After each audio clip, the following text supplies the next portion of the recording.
présente toute une histoire. L'arbre qui chante. Ce week-end, c'est le grand séminaire de magie. À cette occasion, 4 amis sorciers et sorcières se réunissent pour faire le voyage en voiture ensemble. La route est longue. Il vaut mieux passer le temps entre amis que seul.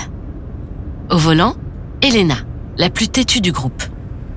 À ses côtés, Ben joue le copilote et lui indique le moindre détail de l'itinéraire.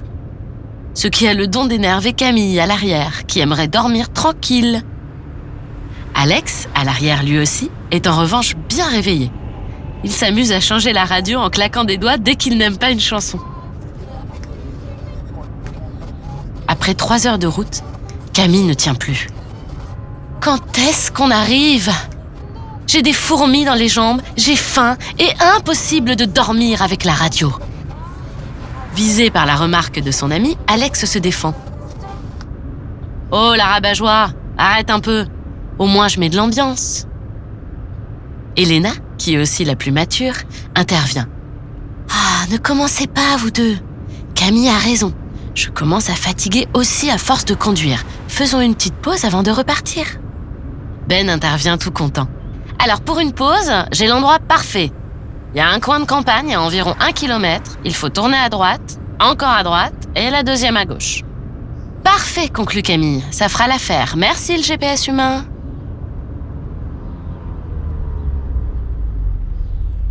Une fois arrivé à l'endroit indiqué par Ben, le pique-nique peut commencer. Elena pose un minuscule sac à main sur ses genoux, chante 2-3 formules étranges, et tout à coup, elle sort un véritable buffet du sac. Le festin est englouti en peu de temps par notre groupe de sorciers. Alex, toujours prêt pour s'amuser, fait apparaître 3 jeux de société pour passer le temps. Le problème, c'est qu'il change tous ses dés en 6, et donc les autres ne veulent pas jouer avec lui. Il préfère faire une sieste avant de reprendre la route. Alors qu'ils tentent de s'endormir, ils entendent un chant au loin. Difficile d'identifier ce que c'est, mais cette musique est douce et les attire. Ni une ni deux, le groupe de sorciers grimpe en voiture et suit ce chant. Après quelques virages sinueux, le chant les attire vers la forêt. Ils sortent de la voiture.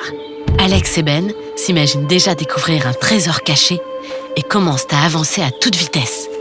Camille suit le mouvement en traînant des pieds. Le chant résonne de plus en plus fort au fil de leur avancée. Ils sont sur la bonne voie. Au bout de 10 minutes de recherche, les jeunes sorciers découvrent une petite clairière avec en son centre un chêne gigantesque. Si grand qu'on ne voit même plus le ciel au bout de son feuillage.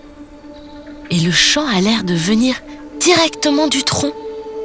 Ben s'exclame. Pour une sieste, ça serait parfait. On aurait juste ce qu'il faut d'ombre. Encore faut-il qu'il se taise. C'est bien beau ce chant, mais c'est casse-pied à force, insiste Camille. Alex intervient. On n'a qu'à le faire arrêter de chanter le temps de la sieste. C'est facile, je connais le sort qu'il faut. On a juste besoin de faire apparaître une corde qu'on va ensorceler. Il n'y a qu'à demander, dit Elena. Elle frotte ses mains très rapidement et y fait apparaître une corde. Les 4 sorciers forment un cercle autour de l'arbre et commencent l'incantation. Soudainement, la corde bouge seule, se soulève dans les airs et vient entourer l'arbre avec un nœud très spécial. Le chant s'arrête immédiatement. Le groupe se regarde fièrement et s'apprête à s'allonger pour entamer la sieste. Quand tout à coup, un génie malfaisant sort de l'arbre. Ha ha ! Enfin ! Merci à vous ! J'étais emprisonné par un puissant sorcier il y a des centaines d'années. Je ne pouvais pas m'échapper tant que l'arbre chantait. Me voilà libéré et avide de vengeance. Je vais commencer par voler vos pouvoirs. Il jette un sort au sol et immédiatement, les jeunes sorciers ne parviennent plus à faire de tour de magie.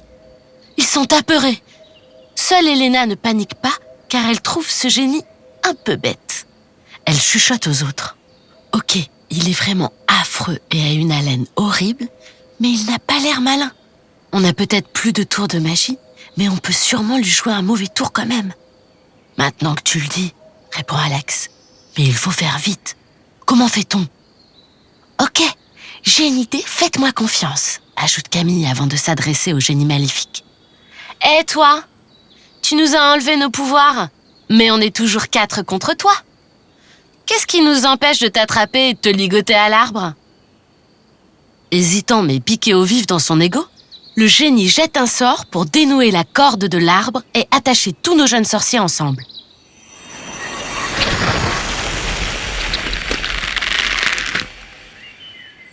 Alors, Ricane le génie. on fait moins les malins maintenant. Mais il se rend subitement compte de son erreur quand l'arbre commence à chantonner ses premières notes.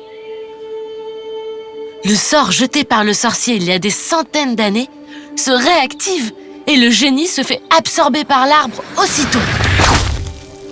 On a réussi! S'exclament les 4 sorciers à l'unisson alors qu'ils retrouvent chacun leur pouvoir.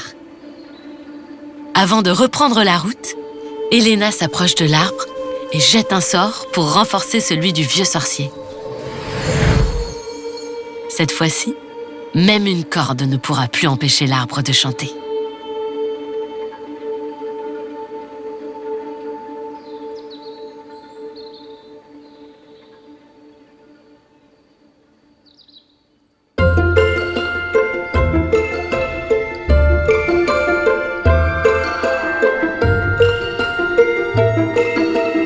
AXA vous a présenté Toute une histoire.